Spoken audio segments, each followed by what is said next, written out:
ಜೈ ಶ್ರೀರಾಮ್. ನೀವು ನೋಡ್ತಾ ಇದ್ದೀರಾ ಟಿವಿ ವಿಕ್ರಮ. ನಾನು ಸೌಮ್ಯ ಸನಾತನಿ. ನಮ್ಮ ಟಿವಿ ವಿಕ್ರಮದ ಎಲ್ಲ ಕಾರ್ಯಕ್ರಮಗಳ ನೋಟಿಫಿಕೇಶನ್ ನಿಮಗೆ ಸಿಗಬೇಕಂತ ಹೇಳಿದ್ರೆ ನಮ್ಮ ಟಿವಿ ವಿಕ್ರಮ ಚಾನಲನ್ನು ಸಬ್ಸ್ಕ್ರೈಬ್ ಮಾಡಿ, ಹಾಗೆ ಬೆಲ್ ಬಟನ್ ಕ್ಲಿಕ್ ಮಾಡೋದನ್ನು ಖಂಡಿತ ಮರಿಬೇಡಿ. ಜರ್ಮನ್ ಕಾಕ್ರೋಚ್ ಆವಾಗವಾಗ ಹೊರಗೆ ಬರುತ್ತೆ, ಕಾಟ ಕೊಡ್ತಾನೆ ಇರುತ್ತೆ. ಇದು ಮಾಮೂಲು ಹಿಟ್ಟಿಗೆಲ್ಲ ಸಾಯೋ ಕಾಕ್ರೋಚ್ ಅಲ್ಲ, ಸರಿಯಾಗಿ ತಿಂದು ದಷ್ಟಪುಷ್ಟ ಆಗಿರುವಂಥ ಕಾಕ್ರೋಚ್. ಇತ್ತೀಚೆಗೆ ಒಂದು ವಿಷಯ ಕಾಮಿಡಿ ಅನಿಸ್ಬಿಡ್ತು. ಭಾರತದ ವಿದೇಶಾಂಗ ನೀತಿಯ ಬಗ್ಗೆ ಆ ಬಿಳಿ ಜಿರಳೆ ವಿಡಿಯೋ ಮಾಡಿತ್ತು. ಭಾರತದ ವಿದೇಶಾಂಗ ನೀತಿ ಫೇಲ್ಯೂರ್ ಅಂತ.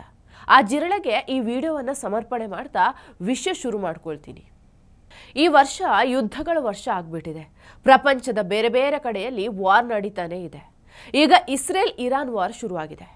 ಇಸ್ರೇಲ್ ಇರಾನ್ ವಾರ್ ಆದರೆ ನಮಗೇನು ಅನ್ನೋ ಹಾಗಿಲ್ಲ. ಯಾಕಂದರೆ ಎಲ್ಲಿ ನಮ್ಮ ದೇಶದ ಪ್ರಜೆಗಳು ವಾಸವಾಗಿದ್ದಾರೋ ಅಲ್ಲಿ ಯುದ್ಧ ನಡೆದರೆ ಅದನ್ನು ನೋಡ್ಕೊಂಡು ಕೂರೋದಕ್ಕೆ ಸಾಧ್ಯ ಇಲ್ಲ. ಅಲ್ಲಿಂದ ನಮ್ಮವರನ್ನು ಸುರಕ್ಷಿತವಾಗಿ ಕರ್ಕೊಂಡು ಬರೋದು ಕೂಡ ನಮ್ಮ ಜವಾಬ್ದಾರಿ. ಹಾಗೆ ಈಗ ನೋಡಿ, ಭಾರತ ಸರ್ಕಾರ ಆಪರೇಷನ್ ಲಾಂಚ್ ಮಾಡಬೇಕಾಗತ್ತೆ. ಆಪರೇಷನ್ ಅಂದರೆ ಅಲ್ಲಿರೋ ಭಾರತೀಯರನ್ನು ಭಾರತಕ್ಕೆ ವಾಪಸ್ ಕರ್ಕೊಂಡು ಬರೋದು ನಮ್ಮ ಜವಾಬ್ದಾರಿ ಆಗತ್ತೆ. ಕಳೆದ ಬಾರಿ ರಷ್ಯಾ ಉಕ್ರೇನ್ ಯುದ್ಧದ ಸಮಯದಲ್ಲಿ ಹೇಗೆ ಏರ್ಲಿಫ್ಟ್ ಮಾಡಿ ಕರ್ಕೊಂಡು ಬಂದಿದ್ರು ಅನ್ನೋದನ್ನು ನೋಡಿದ್ದೀವಿ. ಹಾಗೆ ಈ ಸಲ ಕೂಡ ಇರಾನ್ನಿಂದ ವಾಪಸ್ ಕರ್ಕೊಂಡು ಬರೋದಕ್ಕೆ ಕೂಡ ಒಂದು ಆಪರೇಷನ್ ಮಾಡಲಾಗ್ತಾ ಇದೆ. ಅದರ ಹೆಸರು ಆಪರೇಷನ್ ಸಿಂಧು. ಇದರಲ್ಲಿ ಒಂದು ಸಮಸ್ಯೆ ಬರುತ್ತೆ. ಈಗ ಇಸ್ರೇಲ್ ಹಾಗೂ ಇರಾನ್ ನಡುವೆ ದೊಡ್ಡದಾಗಿ ಯುದ್ಧ ಶುರುವಾಗಿದೆ. ದೊಡ್ಡ ದೊಡ್ಡ ಮಿಸೈಲ್ಗಳ ದಾಳಿ ಆಗ್ತಾ ಇದೆ.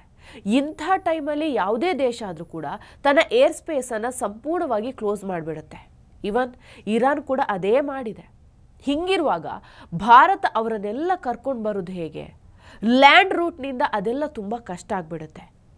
ಈಗಲೇ ದೆಹಲಿಯಿಂದ ಜಮ್ಮು ಕಾಶ್ಮೀರಕ್ಕೆ ಬಸ್ನಲ್ಲಿ ಹೋಗೋದಕ್ಕೆ ಕಿರಿಕ್ ಮಾಡೋ ಇವರು ಇರಾನ್ನಿಂದ ಲ್ಯಾಂಡ್ ರೂಟ್ನಲ್ಲಿ ಬರೋದಕ್ಕೆ ಒಪ್ಕೊಳ್ತಾರಾ?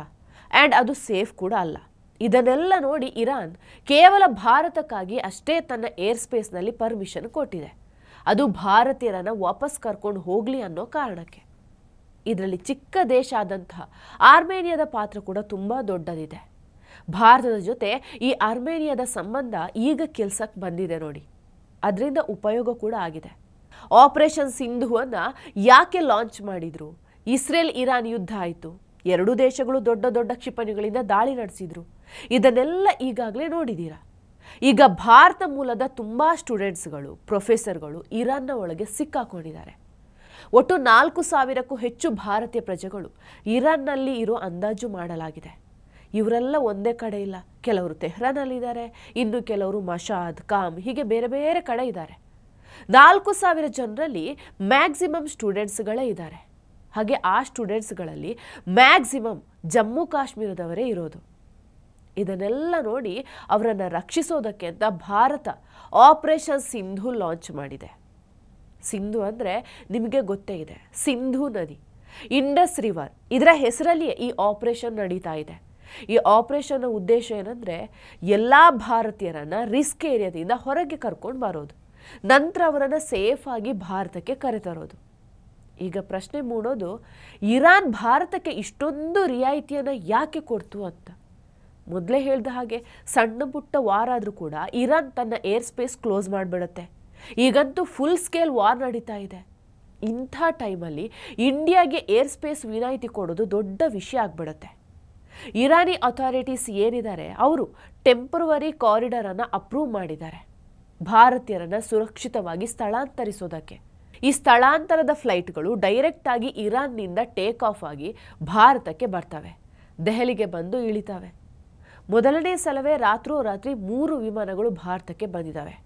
ಅಲ್ಲಿಂದ ಬಂದವರು ಅಲ್ಲಿನ ದೃಶ್ಯಗಳು ಎಷ್ಟೊಂದು ಭಯಾನಕ ಆಗಿತ್ತು ಅಂತ ಹೇಳ್ತಾರೆ.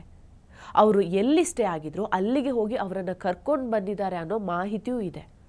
ಸಂಪೂರ್ಣ ರೀತಿಯಾಗಿ ಭಾರತ ಸರ್ಕಾರಕ್ಕೆ ಇರಾನ್ ಸಹಾಯ ಮಾಡಿದೆ. ಏರ್ ಇಂಡಿಯಾ, ಇಂಡಿಗೋ ಹಾಗೂ IAF ಏರ್ಕ್ರಾಫ್ಟ್ ಬಳಸ್ಕೊಂಡಿದ್ದಾರೆ.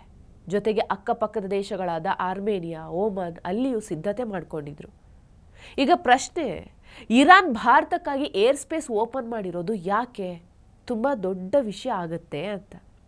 ಇದು ಇರಾನ್ಗೆ ಭಾರತದ ಮೇಲಿರುವಂಥ ರಾಜತಾಂತ್ರಿಕ ನಂಬಿಕೆ ಅಂತ ಹೇಳಬಹುದು.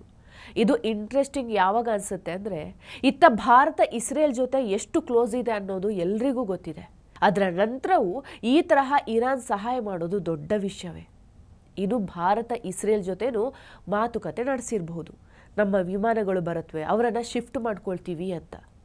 ಇನ್ನೊಂದು ವಿಷಯ ಆರ್ಮೇನಿಯಾದ್ದು. ಈಗ ಭಾರತಕ್ಕೆ ಟರ್ಕಿ ಹಾಗೂ ಅಜರ್ಬೈಜಾನ್ ನಡುವೆ ಭಾರತದ ಸಂಬಂಧ ಚೆನ್ನಾಗಿಲ್ಲ.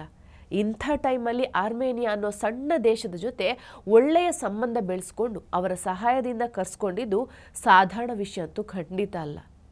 ಇದ್ಯಾವುದು ಗೊತ್ತಿಲ್ಲದೆ ಒಂದಷ್ಟು ದ್ರಾಬ್ಯಗಳು ಹೊಯ್ಕೋತಾ ಇರ್ತವೆ, ಏನೂ ಮಾಡೋಕ್ಕಾಗೋದಿಲ್ಲ. ಟಿವಿ ವಿಕ್ರಮ, ದೇಶ ನಿಮ್ಮ ಕೈಯಲ್ಲಿ. ಈ ಕಾರ್ಯಕ್ರಮ ನಿಮಗೆ ಇಷ್ಟ ಆಗಿದ್ದಲ್ಲಿ ಲೈಕ್, ಶೇರ್ ಹಾಗೂ ಕಮೆಂಟ್ ಮಾಡಿ. ಟಿವಿ ವಿಕ್ರಮದ ಕಾರ್ಯಕ್ರಮಗಳನ್ನು ನಿರಂತರವಾಗಿ ವೀಕ್ಷಿಸಲು ಸಬ್ಸ್ಕ್ರೈಬ್ ಮಾಡಿ, ಬೆಲ್ ಐಕನ್ ಒತ್ತಿ.